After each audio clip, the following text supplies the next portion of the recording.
এই যে এই হচ্ছে আমাদের ওহিদুর মামু। উনি অনেক সুন্দর সুন্দর করে চানাচুর বানায়, ঠিক আছে।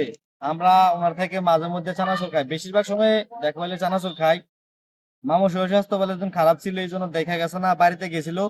তো অনেকদিন পরে বাড়ি থেকে এখন আসছে।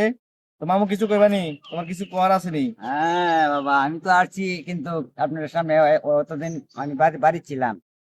বাড়িতে আর কোনো কাজ করবো নাই, তবে আমি এতদিন কাটাইলাম দিনটা, কিন্তু এখন আসছি। এখন আপনাদের সম্মুখে আসছি। আমি 2 মাসের জন্য আসছি। 2 মাস থেকে আবার চলে যাব কিছুদিনের জন্য। 2 মাস থেকে আবার কই যাবে? আবার বাড়িতে যাব, বাড়িতে গিয়া আবার কিছু গরু বাছুর ফালি মামু, এগুলি দেখশন টেকশন করে আবার চলে আস। মামা আমার মস্তিষ্ক ধরছো। এরো সৈয়দ মামা আছে না, ওনার কাছে আমার সালাম। ওনার কাছে আমি অনেকদিন ধরে, ওনার সাথে আমার দেখা সাক্ষাৎ হয়নি। তো সবাই মামুর জন্য দোয়া করবেন। আর মামুর সাথে দেখা হলে অবশ্যই মামু চানাচুর খাবেন, ঠিক আছে।